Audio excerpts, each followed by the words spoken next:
Science and Health, Chapter 4, Christian Science versus Spiritualism.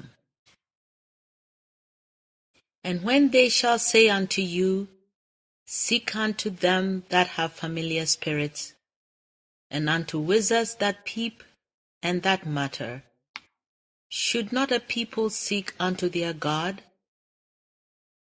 Isaiah. Verily, verily, I say unto you, if a man keep my saying, he shall never see death. Then said the Jews unto him, Now we know that thou hast a devil. John. Mortal existence is an enigma. Every day is a mystery. The testimony of the corporeal senses cannot inform us what is real and what is delusive, but the revelations of Christian Science unlock the treasures of truth. Whatever is false or sinful can never enter the atmosphere of spirit. There is but one spirit. Man is never God, but spiritual man, made in God's likeness, reflects God. In this scientific reflection, the ego and the Father are inseparable. The supposition that corporeal beings are spirits, or that there are good and evil spirits, is a mistake. The divine mind maintains all identities, from a blade of grass to a star, as distinct and eternal. The questions are, what are God's identities? What is soul? Does life or soul exist in the thing formed?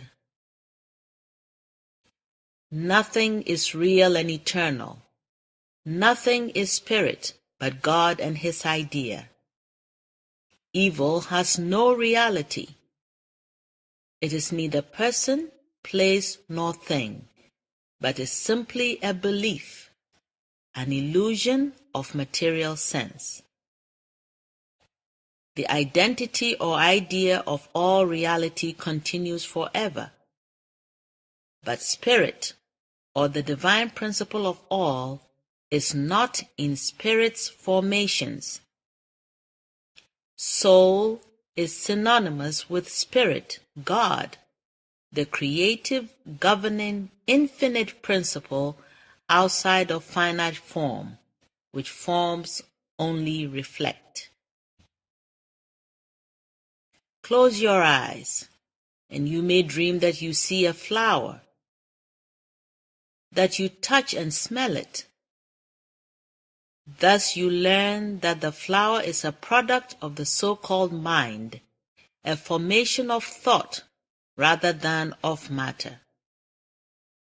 Close your eyes again, and you may see landscapes, men and women.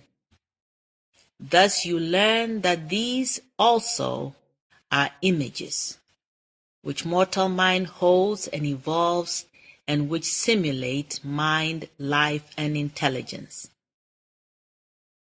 From dreams also you learn that neither mortal mind nor matter is the image or likeness of God, and that immortal mind is not in matter. When the science of mind is understood, spiritualism will be found mainly erroneous, having no scientific basis nor origin, no proof nor power outside of human testimony. It is the offspring of the physical senses. There is no sensuality in spirit. I never could believe in spiritualism. The basis and structure of spiritualism are alike material and physical. Its spirits are so many corporealities, limited and finite in character and quality. Spiritualism therefore presupposes spirit, which is ever infinite, to be a corporeal being, a finite form, a theory contrary to Christian Science. There is but one spiritual existence, the life of which corporeal sense can take no cognizance. The divine principle of man speaks through immortal sense. If a material body, in other words, mortal material sense, were permeated by spirit, that body would disappear to mortal sense, would be deathless. A condition precedent to communion with spirit is the gain of spiritual life. So-called spirits are but corporeal communicators. As light destroys darkness, and in the place of darkness all is light, so in absolute science, soul or God is the only truth giver to man. Truth destroys mortality and brings to light immortality. Mortal belief, the material sense of life, and immortal truth, the spiritual sense, are the tares and the wheat, which are not united by progress, but separated. Perfection is not expressed through imperfection. Spirit is not made manifest through matter, the antipode of spirit. Error is not a convenient sieve through which truth can be strained. God good, being ever present, it follows in divine logic that evil, the suppositional opposite of good, is never present. In science, individual good derived from God, the infinite all in all, may flow from the departed to mortals. But evil is neither communicable nor scientific. A sinning earthly mortal is not the reality of life nor the medium through which truth passes to earth. The joy of intercourse becomes the jest of sin when evil and suffering are communicable. Not personal intercommunion, but divine law is the communicator of truth, health, and harmony to earth and humanity. As readily can you mingle fire and frost as spirit and matter. In either case, one does not support the other. Spiritualism calls one person, living in this world, material, but another, who has died today a sinner and supposedly will return to earth tomorrow, it terms a spirit. The fact is that neither the one nor the other is infinite spirit, for spirit is God, and man is his likeness. The belief that one man as spirit can control another man as matter upsets both the individuality and the science of man, for man is image. God controls man, and God is the only spirit. Any other control or attraction of so-called spirit is a mortal belief, which ought to be known by its fruit, the repetition of evil. If spirit or God commune with mortals or control them through electricity or any other form of matter, the divine order and the science of omnipotent, omnipresent spirit would be destroyed. the belief that material bodies return to dust hereafter to rise up as spiritual bodies with material sensations and desires is incorrect.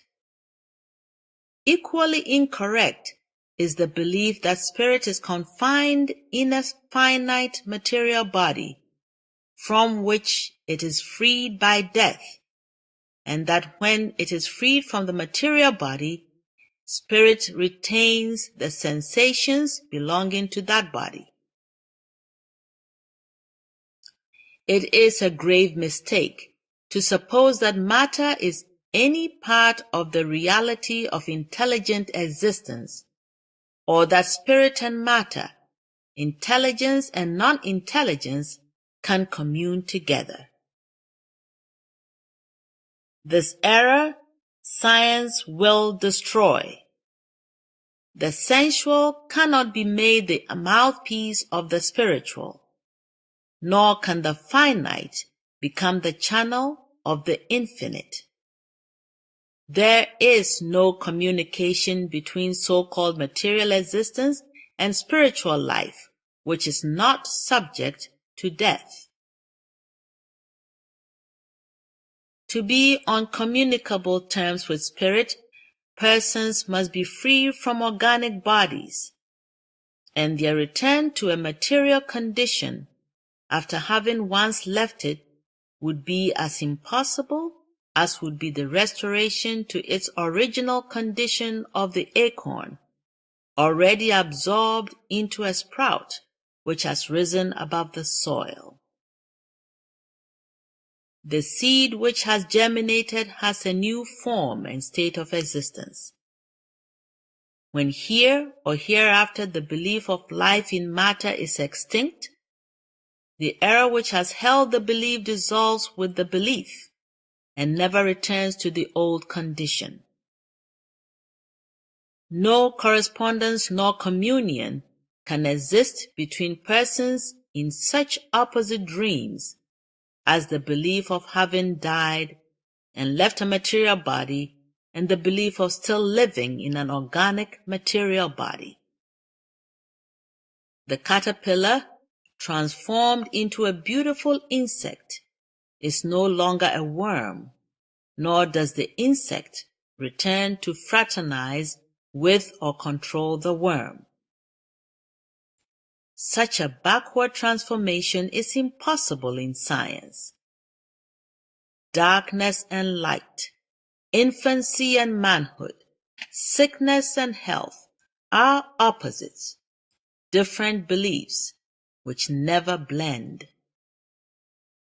Who will say that infancy can utter the ideas of manhood, that darkness can represent light, that we are in Europe when we are in the opposite hemisphere? There is no bridge across the gulf which divides two such opposite conditions as the spiritual or incorporeal and the physical or corporeal. In Christian Science, there is never a retrograde step, never a return to positions outgrown. The so-called dead and living cannot commune together, for they are in separate states of existence or consciousness. This simple truth lays bare the mistaken assumption that man dies as matter but comes to life as spirit. The so-called dead, in order to reappear to those still in the existence cognized by the physical senses, would need to be tangible and material, to have a material investiture, or the material senses could take no cognizance of the so-called dead. Spiritualism would transfer men from the spiritual sense of existence back into its material sense. This gross materialism is scientifically impossible, since to infinite spirit there can be no matter. Jesus said of Lazarus, "Our friend Lazarus sleepeth, but I go that I may awake him out of sleep." Jesus restored Lazarus by the understanding that Lazarus had never died, not by an admission that his body had died and then lived again. Had Jesus believed that Lazarus had lived or died in his body, the Master would have stood on the same plane of belief as those who buried the body, and he could not have resuscitated it. When you can awaken yourself or others out of the belief that all must die, you can then exercise Jesus' spiritual power to reproduce the presence of those who have thought they died, but not otherwise. There is one possible moment when those living on the earth and those called dead can commune together, and that is the moment previous to the transition, the moment when the link between their opposite beliefs is being sundered. In the vestibule through which we pass from one dream to another dream, or when we awake from earth's sleep to the grand verities of life, the departing may hear the glad welcome of those who have gone before. The ones departing may whisper this vision, name the face that smiles on them, and the hand which beckons them, as one at Niagara, with eyes open only to that wonder, forgets all else and breathes aloud his rapture. When being is understood, life will be recognized as neither material nor finite, but as infinite, as God, universal good, and the belief that life or mind was ever in a finite form or good in evil will be destroyed. Then it will be understood that spirit never entered matter and was therefore never raised from matter. When advanced to spiritual being and the understanding of God, man can no longer commune with matter, neither can he return to it, any more than a tree can return to its seed. Neither will man seem to be corporeal, but he will be an individual consciousness, characterized by the divine spirit as idea, not matter. Suffering, sinning, dying beliefs are unreal. When divine science is universally understood, they will have no power over man, for man is immortal and lives by divine authority. The sinless joy, the perfect harmony and immortality of life, possessing unlimited divine beauty and goodness without a single bodily pleasure or pain, constitutes the only veritable, indestructible man whose being is spiritual. This state of existence is scientific and intact, a perfection discernible only by those who have the final understanding of Christ in divine science. Death can never hasten this state of existence, for death must be overcome, not submitted to, before immortality appears. The recognition of spirit and of infinity comes not suddenly here or hereafter. The pious Polycarp said, "I cannot turn at once from good to evil." Neither do other mortals accomplish the change from error to truth at a single bound. Existence continues to be a belief of corporeal sense until the science of being is reached.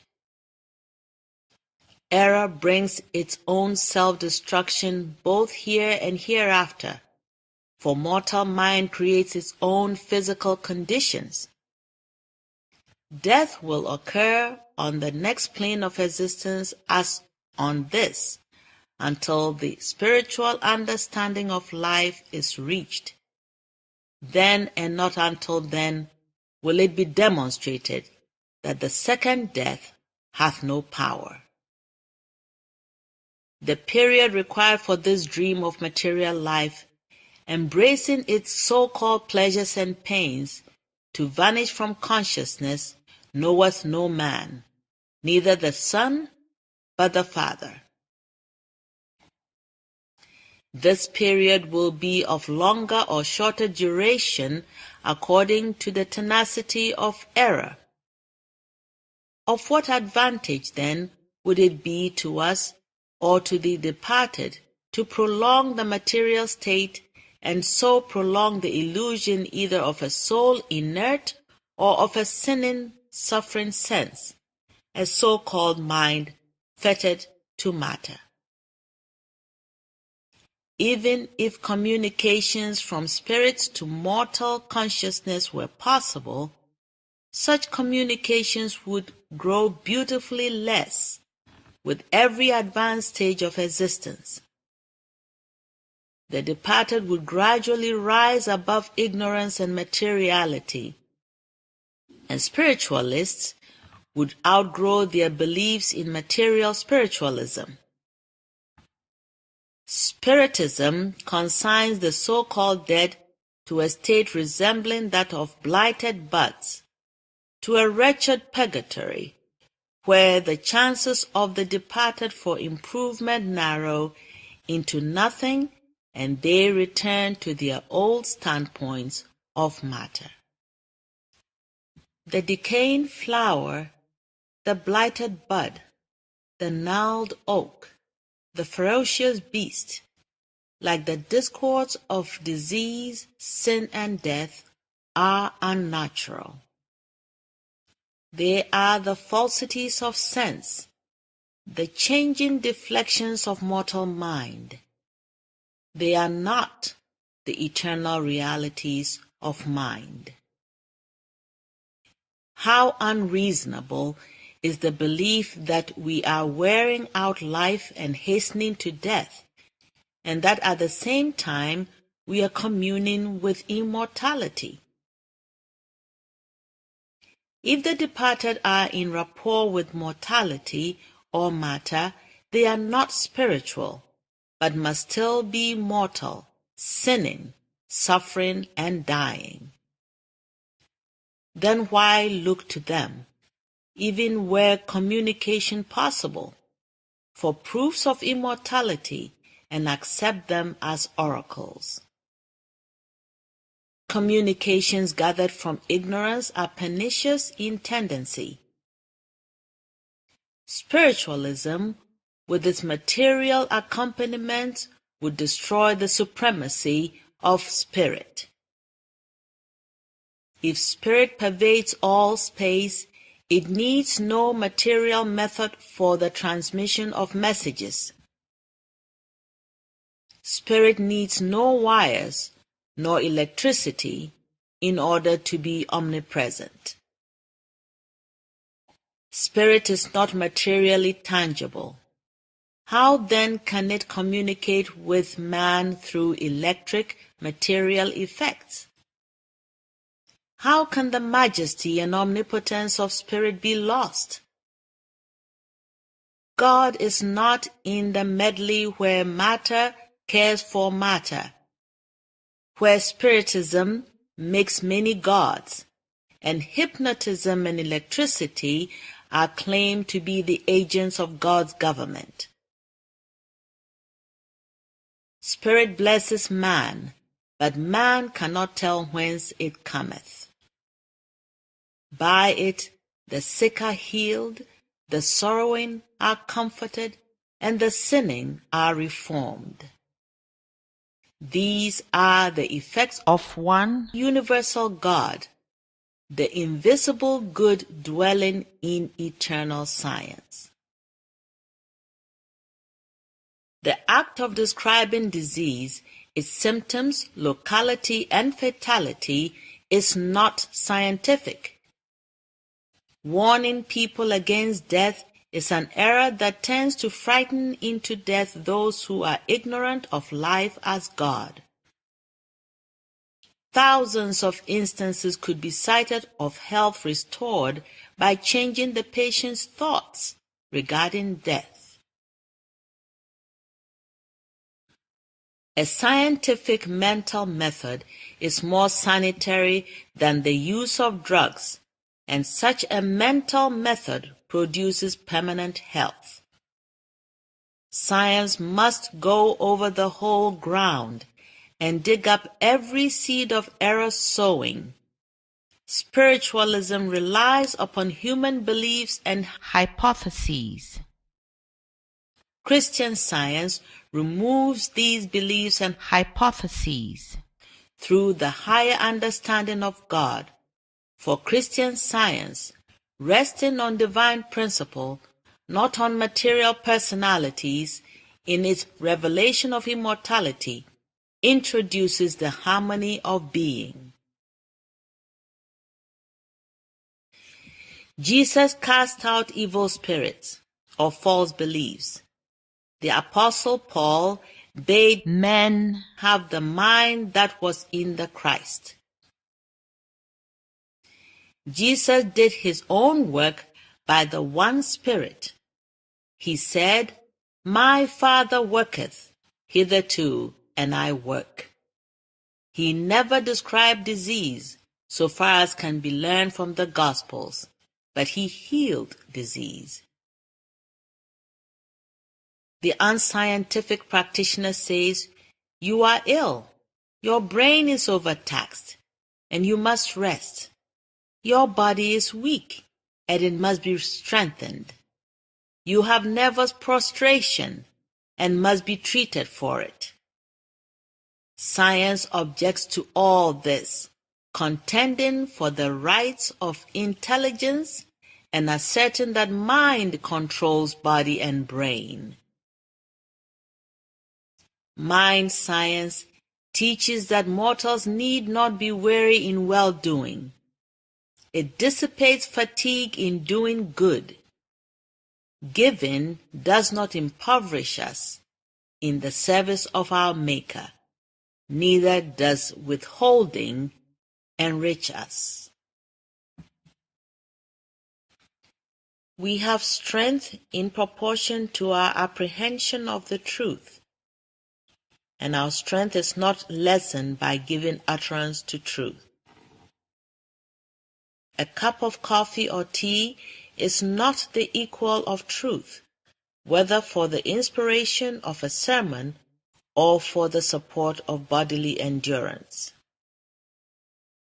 A communication purporting to come from the late Theodore Parker reads as follows: "There never was, and there never will be, an immortal spirit." Yet the very periodical containing this sentence repeats weekly the assertion that spirit communications are our only proofs of immortality. I entertain no doubt of the humanity and philanthropy of many spiritualists, but I cannot coincide with their views. It is mysticism which gives spiritualism its force. Science dispels mystery and explains extraordinary phenomena.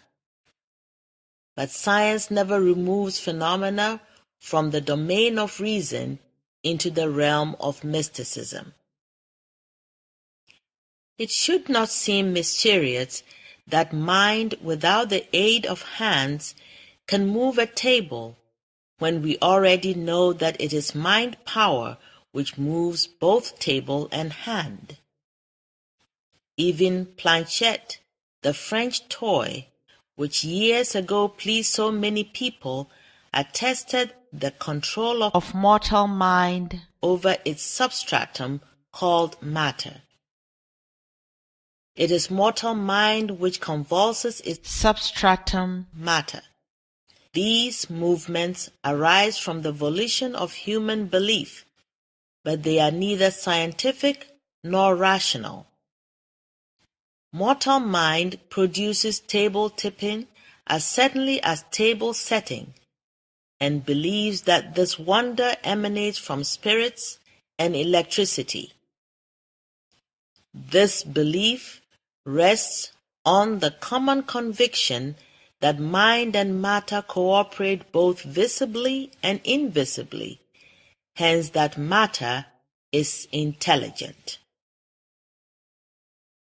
There is not so much evidence to prove intercommunication between the so-called dead and the living, as there is to show the sick that matter suffers and has sensation. Yet, this latter evidence is destroyed by mind science. If spiritualists understood the science of being, their belief in mediumship would vanish. At the very best, and on its own theories, spiritualism can only prove that certain individuals have a continued existence after death and maintain their affiliation with mortal flesh. But this fact affords no certainty of everlasting life. A man's assertion that he is immortal no more proves him to be so than the opposite assertion that he is mortal would prove immortality a lie. Nor is the case improved when alleged spirits teach immortality. Life, love, truth is the only proof of immortality. Man, in the likeness of God, as revealed in science, cannot help being immortal. Though the grass seemeth to wither and the flower to fade, they reappear. Erase the figures which express number. Silence the tones of music. Give to the worms the body called man, and yet the producing, governing divine principle lives on. In the case of man as truly as in the case of numbers and of music, despite the so-called laws of matter which define man as mortal. Though the inharmony resulting from material sense hides the harmony of science, inharmony cannot destroy the divine principle of science. In science, man's immortality depends upon that of God, good, and follows as a necessary consequence of the immortality of good. That somebody somewhere must have known the deceased person, supposed to be the communicator, is evident, and it is as easy to read distant thoughts as near. We think of an absent friend as easily as we do of one present. It is no more difficult to read the absent mind than it is to read the present. Chaucer wrote centuries ago, yet we still read his thought in his verse. What is classic study but discernment of the minds of Homer and Virgil, of whose personal existence we may be in doubt? If spiritual life has been won by the departed, they cannot return to material existence, because different states of consciousness are involved, and one person cannot exist in two different states of consciousness at the same time. In sleep, we do not communicate with the dreamer by our side, despite his physical proximity, because both of us are either unconscious or are wandering in our dreams through different mazes of consciousness. In like manner, it would follow, even if our departed friends were near us and were in as conscious a state of existence as before the change we call death, that their state of consciousness must be different from ours. We are not in their state, nor are they in the mental realm in which we dwell. Communion between them and ourselves would be prevented by this difference. The mental states are so unlike that intercommunion is as impossible as it would be between a mole and a human being. Different dreams and different awakenings betoken a different consciousness. When wandering in Australia, do we look for help to the Eskimos in their snow huts? In a world of sin and sensuality, hastening to a greater development of power, it is wise earnestly to consider whether it is the human mind or the divine mind which is influencing one. What the prophets of Jehovah did, the worshippers of Baal failed to do, yet artifice and delusion claimed that they could equal the work of wisdom. Science only can explain the incredible good and evil elements now coming to the surface. Mortals must find refuge in truth in order to escape the error of these latter days. Nothing is more antagonistic to Christian Science than a blind belief without understanding, for such a belief hides truth and builds on error. Miracles are impossible in science, and here science takes issue with popular religions. The scientific manifestation of power is from the divine nature and is not supernatural, since science is an explication of nature. The belief that the universe, including man, is governed in general by material laws, but that occasionally spirit sets aside these laws, this belief belittles omnipotent wisdom and gives to matter the precedence over spirit. It is contrary to Christian Science to suppose that life is either material or organically spiritual. Between Christian Science and all forms of superstition, a great gulf is fixed, as impassable as that between Dives and Lazarus. There is mortal mind reading and immortal mind reading. The latter is a revelation of divine purpose through spiritual understanding, by which man gains the divine principle and explanation of all things.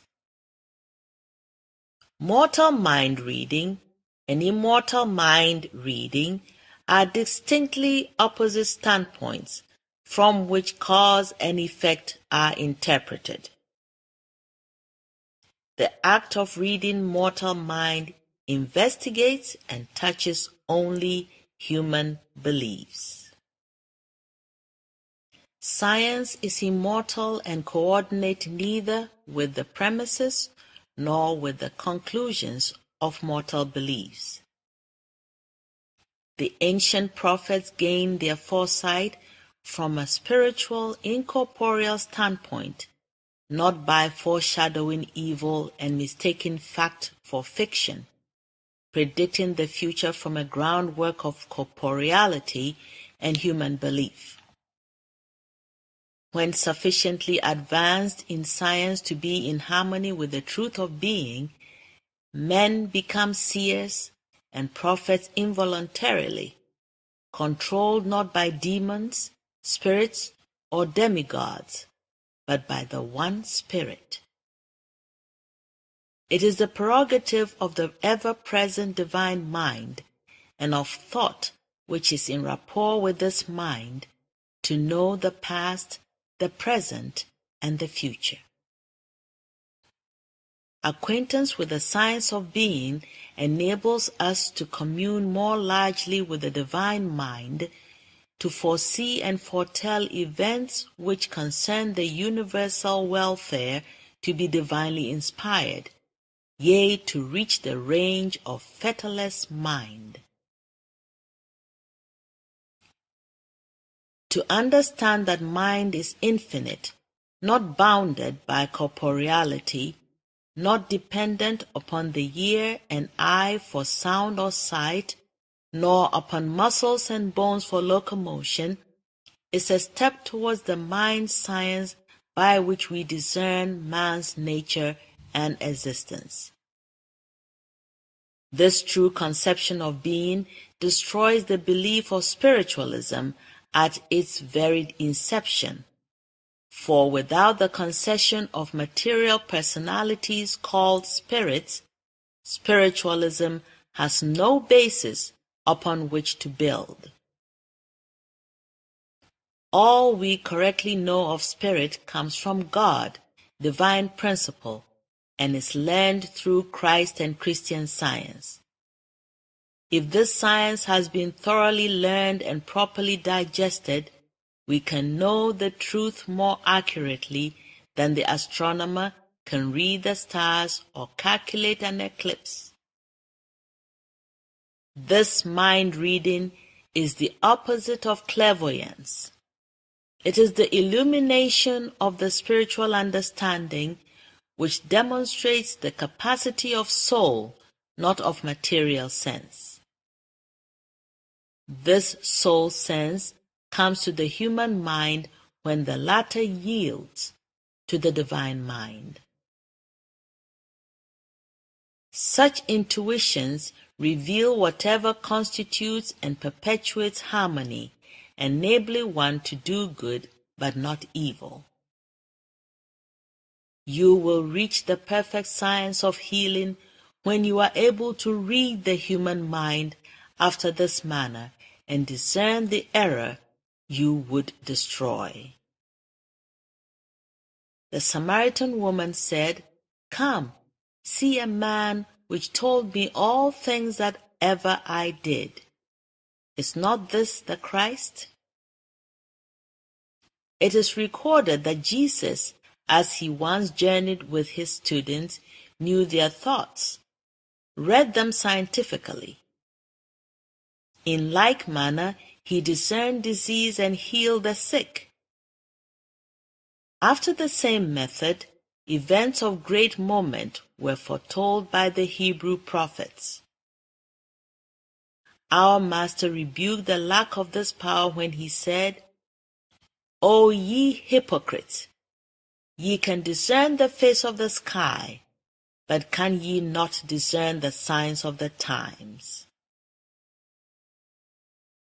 Both Jew and Gentile may have had acute corporeal senses, but mortals need spiritual sense. Jesus knew the generation to be wicked and adulterous, seeking the material more than the spiritual. His thrusts at materialism were sharp, but needed. He never spared hypocrisy the sternest condemnation. He said, "These ought ye to have done, and not to leave the other undone." The great teacher knew both cause and effect, knew that truth communicates itself, but never imparts error.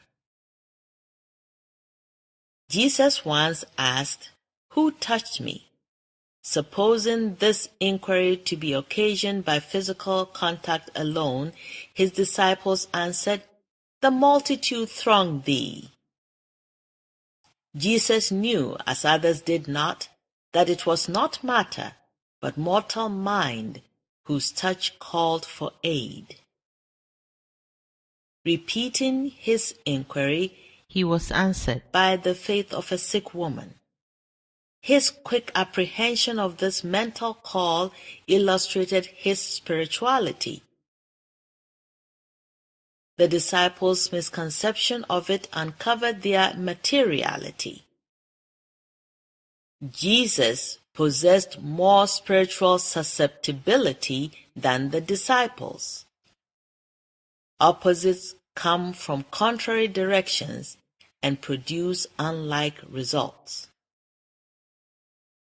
Mortals evolve images of thought.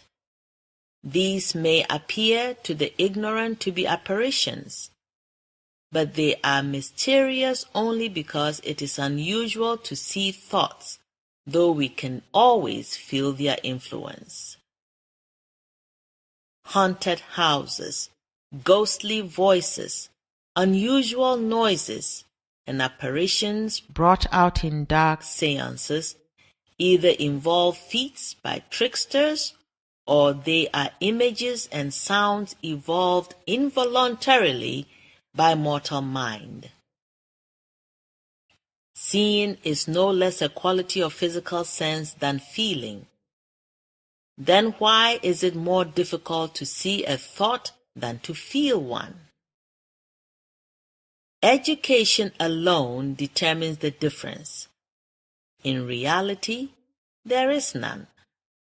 Portraits, landscape paintings, facsimiles of penmanship, peculiarities of expression, recollected sentences can all be taken from pictorial thought and memory as readily as from objects cognizable by the senses.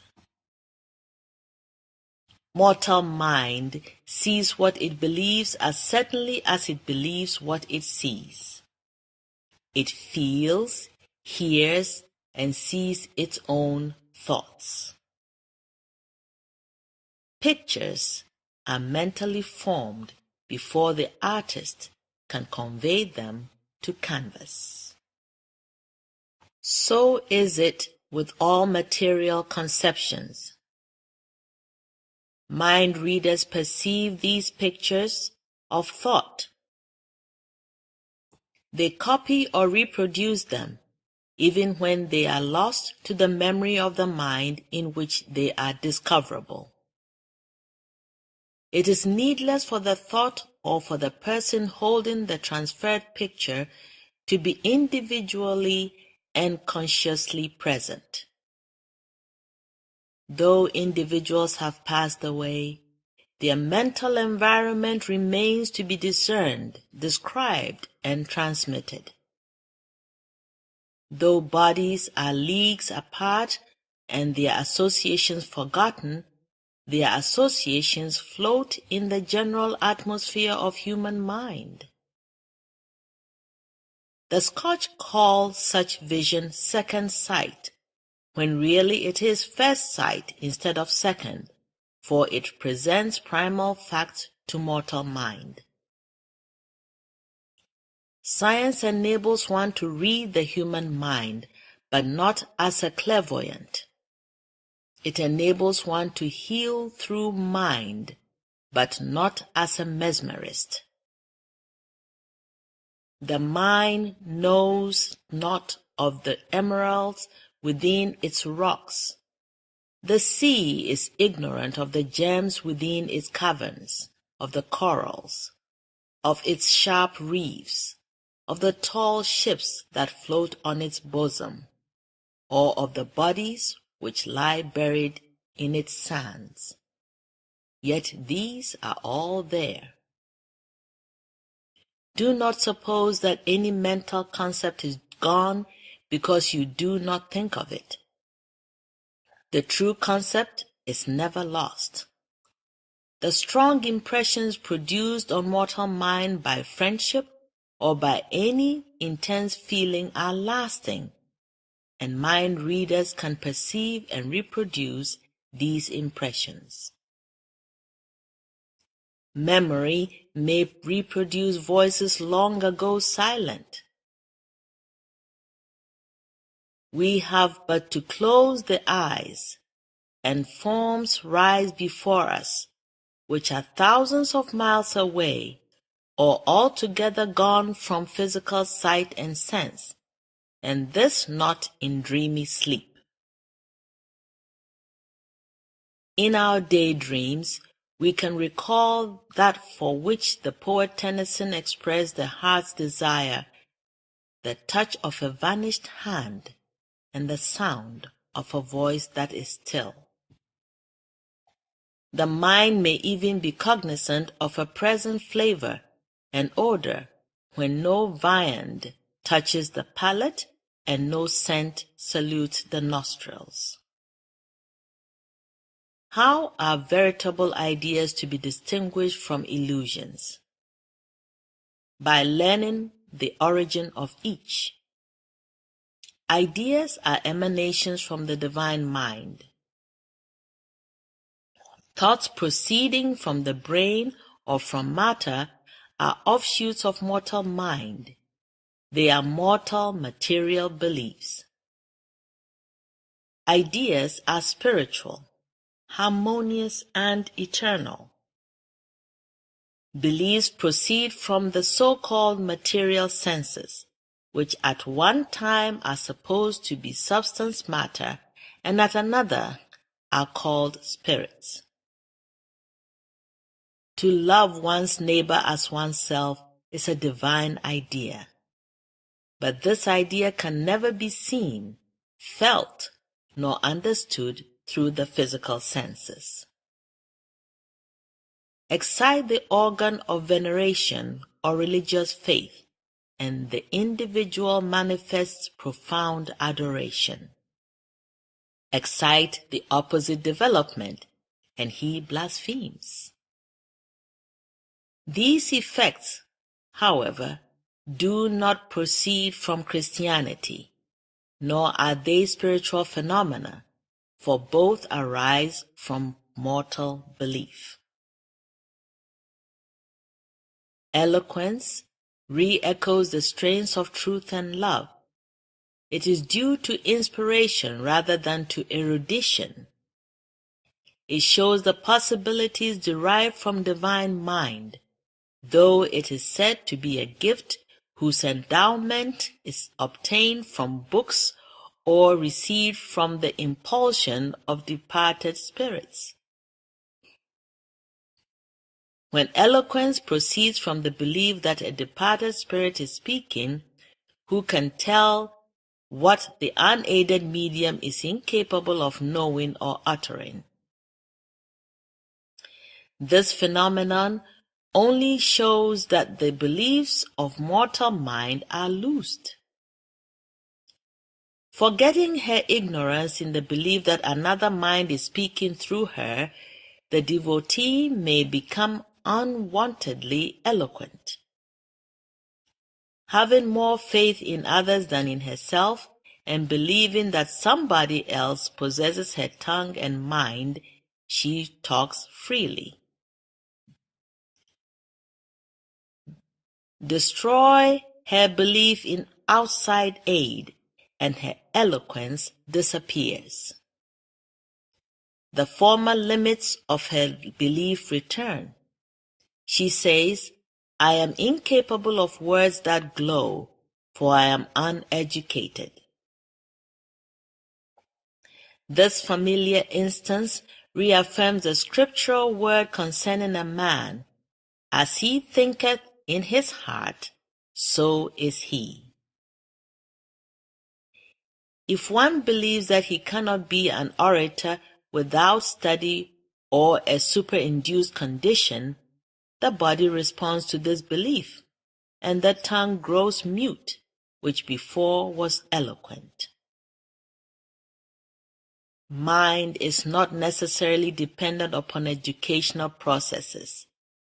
It possesses of itself all beauty and poetry, and the power of expressing them. Spirit God is heard when the senses are silent. We are all capable of more than we do.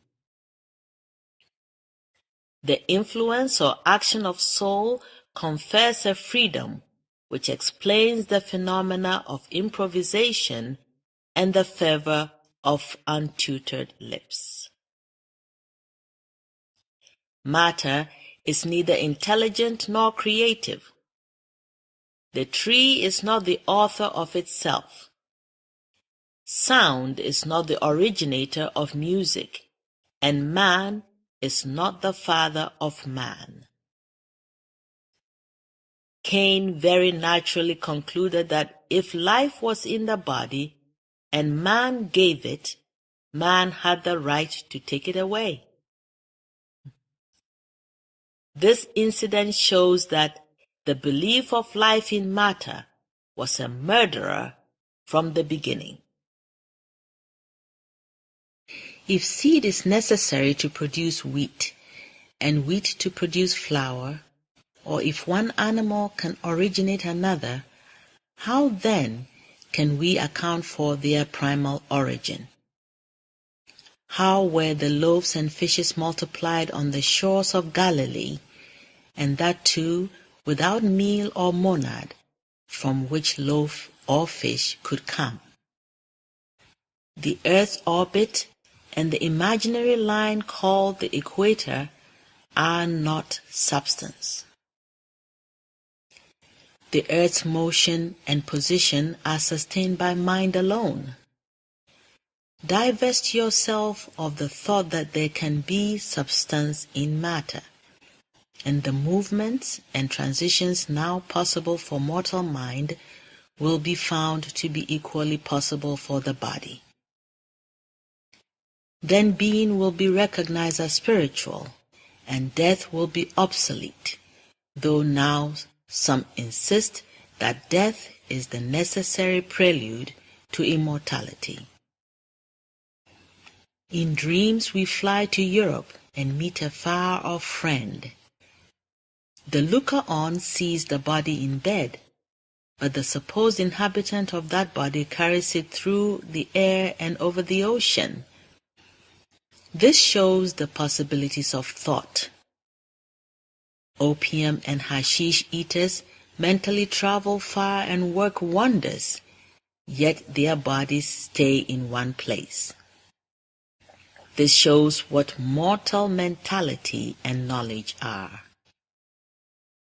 The admission to oneself that man is God's own likeness sets man free to master the infinite idea. This conviction shuts the door on death and opens it wide towards immortality. The understanding and recognition of spirit must finally come, and we may as well improve our time in solving the mysteries of being through an apprehension of divine principle. At present, we know not what man is, but we certainly shall know this when man reflects God. The Revelator tells us of a new heaven and a new earth. Have you ever pictured this heaven and earth inhabited by beings under the control of supreme wisdom? Let us rid ourselves of the belief that man is separated from God and obey only the divine principle, life and love. Here is the great point of departure for all true spiritual growth. It is difficult for the sinner to accept divine science because science exposes his nothingness. But the sooner error is reduced to its native nothingness, the sooner man's great reality will appear and his genuine being will be understood. The destruction of error is by no means the destruction of truth or life, but is the acknowledgement of them. Absorbed in material selfhood, we discern and reflect but faintly the substance of life or mind. The denial of material selfhood aids the discernment of man's spiritual and eternal individuality and destroys the erroneous knowledge gained from matter or through what are termed the material senses. Certain erroneous postulates should be here considered in order that the spiritual facts may be better apprehended. The first erroneous postulate of belief is that substance, life, and intelligence are something apart from God. The second erroneous postulate is that man is both mental and material. The third erroneous postulate is that mind is both evil and good, whereas the real mind cannot be evil, nor the medium of evil, for mind is God. The fourth erroneous postulate is that matter is intelligent and that man has a material body which is part of himself. The fifth erroneous postulate is that matter holds in itself the issues of life and death, that matter is not only capable of experiencing pleasure and pain, but also capable of imparting these sensations. From the illusion implied in this last postulate arises the decomposition of mortal bodies in what is termed death. Mind is not an entity within the cranium with the power of sinning now and forever. In old scriptural pictures, we see a serpent coiled around the tree of knowledge and speaking to Adam and Eve. This represents the serpent in the act of commending to our first parents the knowledge of good and evil, a knowledge gained from matter or evil instead of from spirit. The portrayal is still graphically accurate, for the common conception of mortal man, a burlesque of God's man, is an outgrowth of human knowledge or sensuality, a mere offshoot of material sense. Uncover error, and it turns the lie upon you. Until the fact concerning error, namely its nothingness, appears, the moral demand will not be met, and the ability to make nothing of error will be wanting. We should blush to call that real which is only a mistake. The foundation of evil is laid on a belief in something besides God.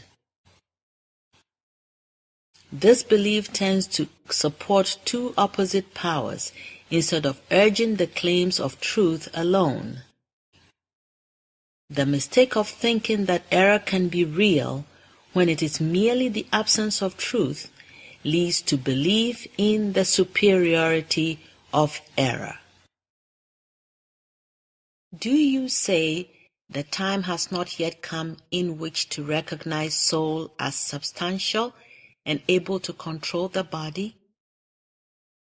Remember Jesus, who nearly 19 centuries ago demonstrated the power of spirit and said, "He that believeth on me, the works that I do shall he do also." And who also said, "But the hour cometh, and now is, when the true worshippers shall worship the Father in spirit and in truth. Behold, now is the accepted time. Behold, now is the day of salvation," said Paul. Divine logic and revelation coincide. If we believe otherwise, we may be sure that either our logic is at fault or that we have misinterpreted revelation. Good never causes evil, nor creates aught that can cause evil. Good does not create a mind susceptible of causing evil, for evil is the opposing error and not the truth of creation. Destructive electricity is not the offspring of infinite good. Whatever contradicts the real nature of the divine essay, though human faith may clothe it with angelic vestments, is without foundation. The belief that spirit is finite as well as infinite has darkened all history. In Christian Science, spirit, as a proper noun, is the name of the Supreme Being. It means quantity and quality and applies exclusively to God. The modifying derivatives of the word spirit refer only to quality, not to God. Man is spiritual. He is not God, spirit. If man were spirit, then men would be spirits, gods. Finite spirit would be mortal, and this is the error embodied in the belief that the infinite can be contained in the finite.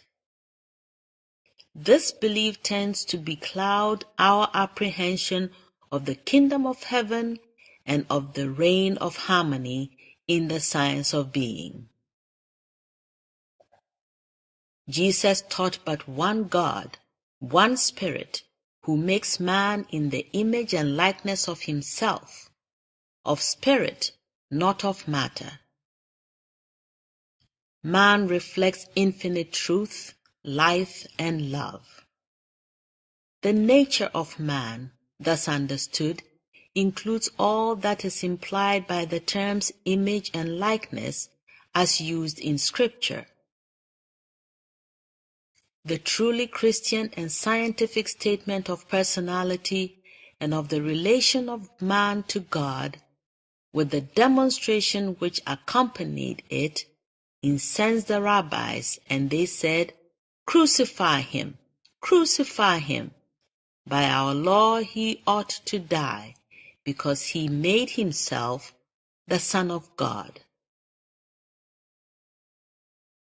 The Eastern empires and nations owe their false government to the misconceptions of deity there prevalent. Tyranny, intolerance, and bloodshed, wherever found, arise from the belief that the infinite is formed after the pattern of mortal personality, passion, and impulse. The progress of truth confirms its claims, and our Master confirmed his words by his works. His healing power evoked denial, ingratitude, and betrayal arising from sensuality. Of the 10 lepers whom Jesus healed, but one returned to give God thanks, that is, to acknowledge the divine principle which had healed him.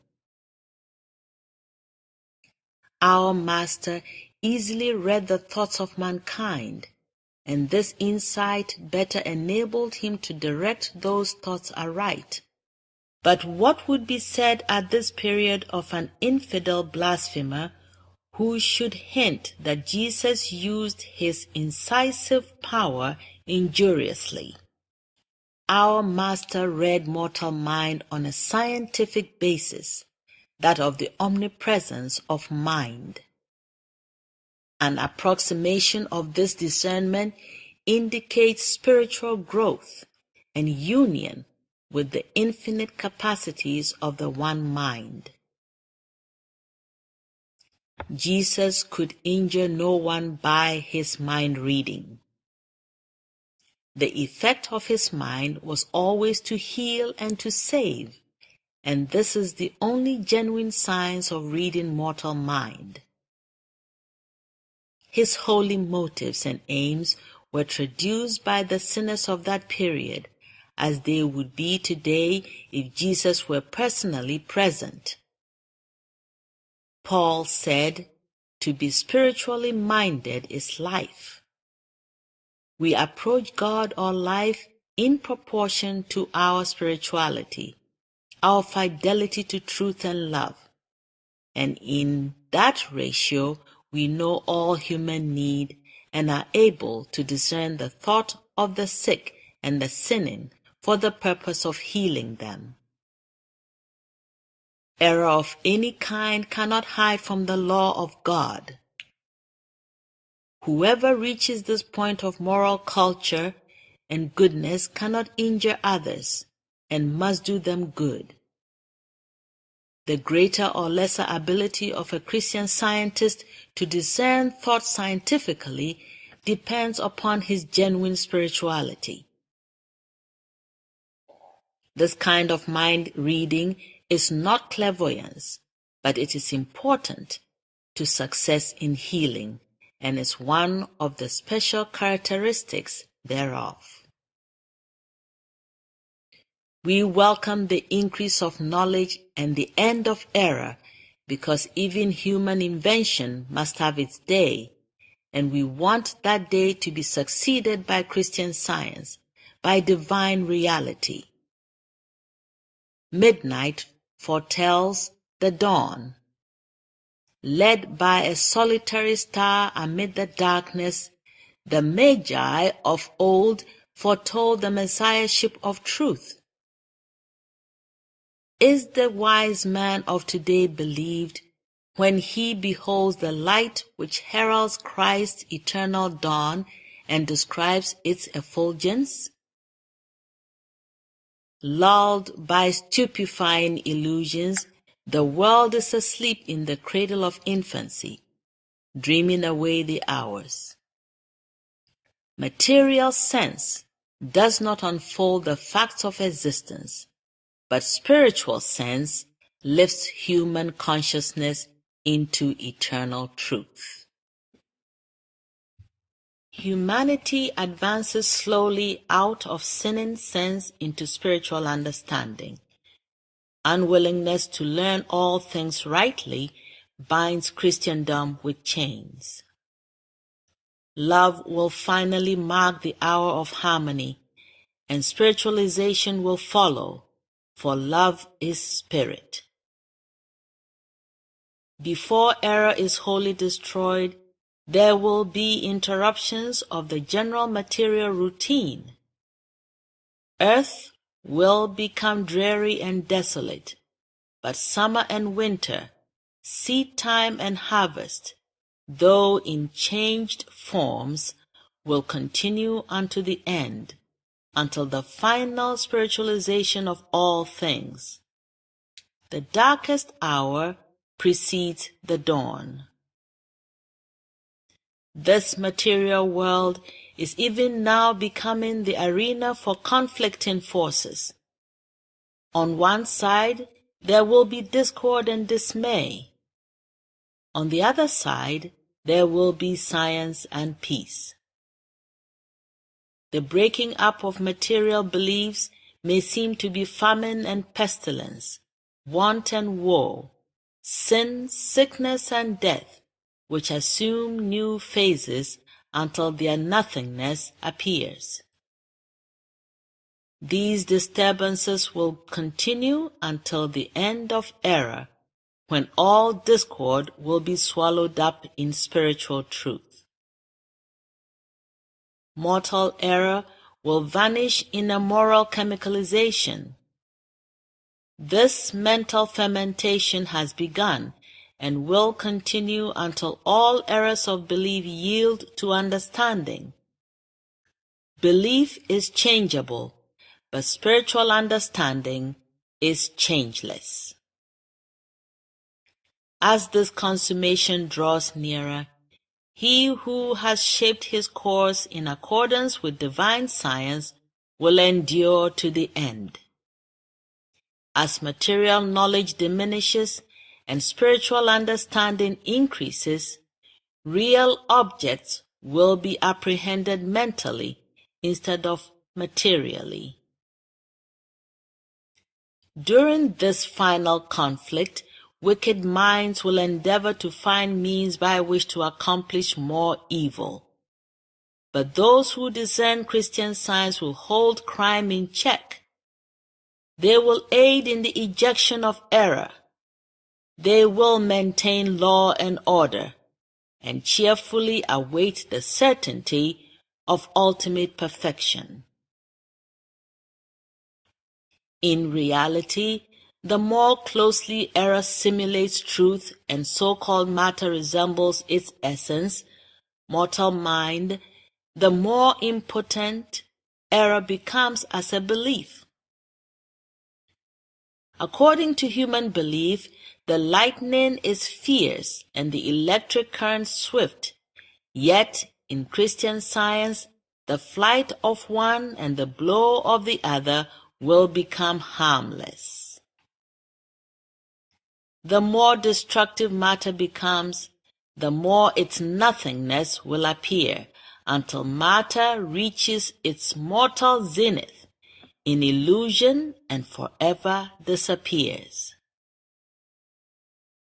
The nearer a false belief approaches truth without passing the boundary where, having been destroyed by divine love, it ceases to be even an illusion, the riper it becomes for destruction. The more material the belief, the more obvious its error, until divine spirit, supreme in its domain, dominates all matter, and man is found in the likeness of spirit, his original being. The broadest facts array the most falsities against themselves, for they bring error from under cover. It requires courage to utter truth, for the higher truth lifts her voice, the louder will error scream, until its inarticulate sound is forever silenced in oblivion. He uttered his voice. The earth melted. The scripture indicates that all matter will disappear before the supremacy of spirit. Christianity is again demonstrating the life that is truth and the truth that is life by the apostolic work of casting out error and healing the sick. Earth has no repayment for the persecutions which attend a new step in Christianity, but the spiritual recompense of the persecuted is assured in the elevation of existence above mortal discord and in the gift of divine love. The prophet of today beholds in the mental horizon the signs of these times, the reappearance of the Christianity which heals the sick and destroys error, and no other sign shall be given. Body cannot be saved except through mind. The science of Christianity is misinterpreted by a material age, for it is the healing influence of spirit, not spirits, which the material senses cannot comprehend, which can only be spiritually discerned. Creeds, doctrines, and human hypotheses do not express Christian science, much less can they demonstrate it. Beyond the frail premises of human beliefs, above the loosening grasp of creeds, the demonstration of Christian mind healing stands a revealed and practical science. It is imperious throughout all ages as Christ's revelation of truth, of life, and of love, which remains inviolate for every man to understand and to practice. For centuries, yea, always, natural science has not been considered a part of any religion, Christianity not excepted. Even now, multitudes consider that which they call science has no proper connection with faith and piety. Mystery does not enshroud Christ's teachings, and they are not theoretical and fragmentary, but practical and complete. And being practical and complete, they are not deprived of their essential vitality.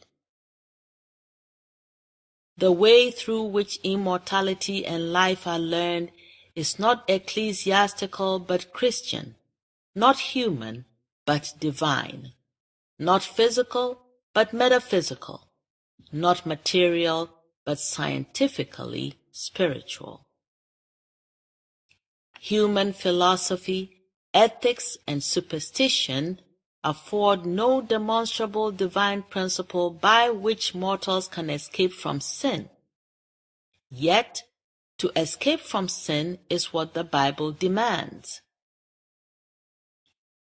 Work out your own salvation with fear and trembling, says the apostle, and he straightway adds, For it is God which worketh in you, both to will and to do of his good pleasure. Philippians 2:12-13. Truth has furnished the key to the kingdom, and with this key Christian Science has opened the door of the human understanding. None may pick the lock nor enter by some other door. The ordinary teachings are material and not spiritual. Christian Science teaches only that which is spiritual and divine and not human. Christian Science is unerring and divine. The human sense of things errs because it is human. Those individuals who adopt theosophy, spiritualism, or hypnotism may possess natures above some others who eschew their false beliefs. Therefore, my contest is not with the individual, but with the false system. I love mankind and shall continue to labor and to endure.